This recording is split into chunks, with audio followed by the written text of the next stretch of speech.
નમસ્કાર, આપ જોઈ રહ્યા છો પ્રાર્થના સંદેશ ન્યૂઝ।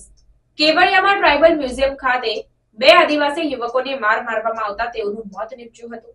ત્યારે ન્યાયની માંગણી સાથે હોસ્પિટલ પહોંચેલા ધારાસભ્ય ચૈતર વસાવા અને પોલીસ વચ્ચે ઘર્ષણ સર્જાયું। આહિર મેમણ કેવડિયામાં ટ્રાઇબલ મ્યુઝિયમનું બાંધકામ કરનારી એજન્સીના માણસોએ બે આદિવાસી યુવાનોને આખી રાત ગોંધી રાખીને ઢોર માર માર્યો હતો। તેમાં એક આદિવાસી યુવાનનું મૃત્યુ થયું હતું અને સારવાર દરમિયાન બીજા આદિવાસી યુવાનનું પણ મૃત્યુ થયું।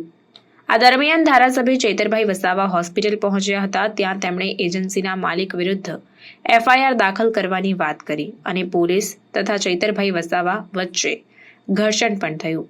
ત્યારબાદ આમ આદમી પાર્ટીના ડેડિયાપાડાના ધારાસભ્ય ચૈતરભાઈ વસાવાએ મીડિયા સમક્ષ પોતાની વાત રજૂ કરતા જણાવ્યું કે સત્યમ કન્સ્ટ્રક્શન કંપનીના માણસોએ તે જ ગામના બે આદિવાસી યુવાનોને પકડીને ગોંધી રાખીને કપડાં ઉતારીને ઢોર માર માર્યો હતો, જેમાં જયેશભાઈ તડવીનું મૃત્યુ થયું હતું અને ત્યારબાદ સંજયભાઈ ગઢવીનું પણ મૃત્યુ થયું છે। ત્યારે પોલીસી ભાગના અધિકારીઓને ગઈકાલથી જ કહેવામાં આવી રહ્યું છે કે આ જગ્યા પર બનાવ બન્યો છે તેના નોડલ અધિકારીનું નામ અને જેમના કહેવાથી માર માર્યો છે તેવા એજન્સીના માલિકનું નામ પણ એફઆઈઆરમાં જોડવામાં આવે, પરંતુ આજ દિન સુધી પોલીસે આ કામ કર્યું નથી। બીજી મહત્વપૂર્ણ બાબત એ કે દંડાથી માર મારવામાં આવ્યો છે તેને પણ પોલીસે રિકવર કર્યો નથી। નર્મદાના એસપી દ્વારા એવું સ્ટેટમેન્ટ આપવામાં આવ્યું છે કે આ બંને યુવાનો ત્યાં ચોરી કરવા ગયા હતા। ત્યારે માંગણી કરાઈ છે કે તેઓ આ બાબતને પુરાવા રજૂ કરે, કારણ કે આ વાતોથી આદિવાસી સમાજ બદનામ થઈ રહ્યો છે। એક તરફ આદિવાસી સમાજે બે દીકરાઓ ગુમાવ્યા છે અને બીજી બાજુ તેમના પર જ ચોરીનો ઇલ્ઝામ લગાવવામાં આવી રહ્યો છે। તો જ્યાં સુધી આ બાબતનો ખુલાસો નહીં થાય ત્યાં સુધી તેઓ મૃતદેહનો અંતિમ સંસ્કાર પણ કરશે નહીં અને કેવડિયા ગરુડેશ્વરનું સદંતર બંધ એલાન આપવામાં આવ્યું। 5 દિવસ પછી 12 ઓગસ્ટ મંગળવારના રોજ શ્રદ્ધાંજલિનો કાર્યક્રમ યોજવામાં આવ્યો। આ દરમિયાન સત્તામંડળને રજૂઆત કરાઈ, તેમના તાબા હેઠળ આવી જેટલી પણ બહારની એજન્સીઓ છે તેઓની યાદી આપે અને જે પણ લોકો આ રીતે નિર્દોષ લોકોનું શોષણ કરતા હોય તેમની વિરુદ્ધ ઉગ્ર રજૂઆત કરવામાં આવશે। પોલીસે મુખ્ય આરોપીઓને એફઆઈઆરમાં સામેલ કર્યા નથી અને જે મજૂર લોકો છે તેમને આ કેસમાં સંડોવી નાખ્યા છે। આ સિવાય કોઈની પણ સહમતિ વગર પોસ્ટમોર્ટમ કરવામાં આવી રહ્યું છે અને તંત્ર દ્વારા જેમ બને તેમ જલ્દીથી આ બાબતનો નિકાલ કરવાની કોશિશ કરવામાં આવી રહી છે। જ્યારે જમીન પર જ આ લોકોને આવી રીતે માર મારીને મૃત્યુનો દંડ આપવામાં આવતો હોય ત્યારે એક આદિવાસી નેતા તરીકે શરમની લાગણી અનુભવાઈ રહી હોવાનું જણાવ્યું હતું। આવનાર દિવસોમાં આવી રીતેના બનાવો ક્યારેય પણ સાંખી લેવામાં નહીં આવે।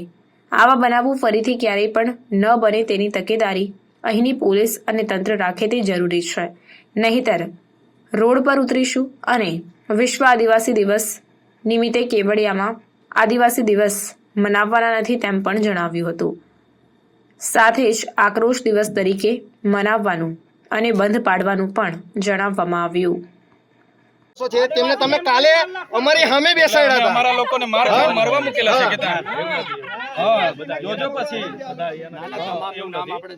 આપણે લઈ લેશું, એમનું નામ લઈ લો તમે। ઉપર વાત તમે અમને એફઆઈઆર બતાવો બધાને એસપી સાહેબને ખાસ ચોરીની વાત કરી છે, અમને ખુલાસો જોઈએ બરાબર, નહીં તો પછી બોડી અમે સ્વીકારીશું ના, તમને કહી દઈશું। હા બિલકુલ નહીં ચાલે ભાઈ, અમે કારના ગઈકાલના બાયપાસ કરીએ છીએ। સાહેબ પણ આટલી બધી ઉતાવળ શું છે પીએમ કરવાની, એવું કહું છું।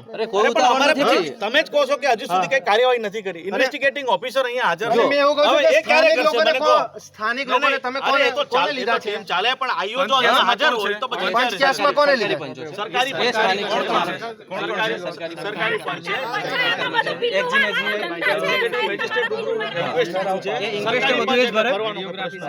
ગામના બે પંચ રાખો ને, સરકાર અમને ભરોસો નથી। ના અમને ભરોસો નથી, ગામના બે પંચ રાખો। આ પરિવર્તન આ ભાઈ પણ સાથે હતા, એમને પંચમાં લીધા છે, એ સાક્ષી તરીકે છે, પણ પંચોમાં બે જણ પંચોમાં એ લોકોને બી રાખવા પડે। સરકારી પંચો ના બધા ફરી જાય, બરાબર નોકરી છે, ગુનો દાખલ થાય એના વિરુદ્ધમાં એસીબી માં રાખે, એનડીપીએસ માં રાખે, મર્ડર માં રાખે, તમે કેમ માલે તો મોહબ્બતે બધા ફરી જાય। બેન તમારી જોડે અમને સહાનુભૂતિ છે, એને બરોડા રેફર કેમ ના કર્યો? એ છોકરા એટલો બધો સિરિયસ હતો, એને બરોડા તમે રેફર કેમ ના કર્યો? તમે મારી વાત સાંભળો, એક તો FIR માં છે ને એજન્સી અને જેની જમીન પર બનાવ બન્યો છે એ ટ્રાઇબલ મ્યુઝિયમ ડીસાકના અંડરમાં આવતું હોય કે મારા મકાન વિભાગના અંડરમાં, એના નોડલ અધિકારી બંનેના નામ FIR માં અમને જોઈએ. કેમ કે તમે હમણાં મજૂરી અને અંદર લઈને બેહાડી રાખ્યા છે. જોઈ આવ્યા અમે, એ બધા મજૂર લોકો છે, બરાબર. ત્રીજું, એમને 10,000 ની જગ્યાએ 20,000 પગાર આલ દેશે. બીજું, SP સાહેબે ગઈકાલે મીડિયામાં સ્ટેટમેન્ટ આપ્યું છે એ લોકો ચોરી કરવા ગયેલા. એવા કોઈ તમારી પાસે પુરાવા હોય કે આ લોકો ચોરી કરવા ગયેલા, તો એ પુરાવા આધારે નિવેદન આપ્યું છે. અગર પુરાવા આધારે નિવેદન નહીં હશે તો SP સાહેબે ખુલાસો કરવો પડશે. આવું બિલકુલ ના, અમારા આખો સમાજ બદનામ થયો છે. અને ઉપરથી અમારા 2 દીકરા અમે ગુમાવ્યા, એકને એક દીકરો હતો, પેલો કાકાનો એક ગુમાવ્યો, આના 2-3 નાના છોકરા છે એક ગુમાવ્યો, ને હવે અમારા લોકોને અમે મરવાના છોડીએ છીએ કે બહારના લોકો આવીને અમારા છોકરાઓને મારી જાય સાહેબ. તમે એવું કહો કે કાયદેસરનું, હવે કાયદેસરનું તો કરો. આ લોકોનો શું ગુનો છે? એમણે તો દીકરો ગુમાવ્યો ને. તમે કાયદેસરનું તો 10 વર્ષ અને ચાલશે. તમે સ્ટેટમેન્ટ આપો છો કે એ લોકો ચોરી કરવા ગયા, તો કયા તમારી પાસે એવા પુરાવા છે? સાહેબ શ્રી આપે છે. એટલે કેસ હળવો કરવા હારું ચોરી કરવા ગયા એટલે વાર્તા પૂરી. મારી વાત સાંભળો. એટલે એવું બિલકુલ ના ચાલે ભાઈ. જે ડીડી છે ને એ કોર્ટમાં પણ ગ્રાહ્ય છે, બરોબર છે, ફરિયાદ પણ કોર્ટમાં વાંચી છે. અને એના સિવાય તમે આમનો હવાલો આપીને હવે આ વ્યક્તિ સભાના અવસ્થામાં થોડો હતો, મેં પોતે જોઈ આવ્યો છું. અને સાંજે જ્યારે છે ને, સાંજે એક્ઝિમેજીએ ફરીથી એનો ડીડી લીધું છે. એટલે તમે આનું નિરાકરણ લાવો, નહીં તો તમે છે ને પછી અમે અમારા સંગઠનોના બધા આગેવાનોને એ 9 ઓગસ્ટ 2 ઓગસ્ટ બધું સાઈડ પર રહેશે. બધાને 2 દિવસ લાગે 3 દિવસ બેસીએ આપણે, બરાબર. આપણે બગડી નથી જવાની, નથી બગડી જવાના. એને કોલ્ડ સ્ટોર હા, એને બરફમાં મૂકીશું. પણ તો તમે આ જો આ થશે ને, તપાસમાં નુકસાન થશે, બીજું કંઈ. તપાસ કોઈ નુકસાન સાહેબ, તપાસમાં નુકસાન કરીને તમે એ લોકો પાસેથી કોઈ પુરાવા નથી લીધા હજુ સુધી, બરાબર છે. જે આરોપી છે તે ખુલ્લેઆમ ફરે છે, અમારી સામે તો તે લોકોને તમે બેસાડો છો. એવા આરોપીને તો તમે અમારી સાથે સમાધાન કરવા બેસાડો છો. એક મિનિટ પ્રાર્થના સંદેશ ન્યૂઝની તમામ લેટેસ્ટ અપડેટ્સ માટે ચેનલને હમણાં જ લાઈક, શેર અને સબસ્ક્રાઇબ કરો.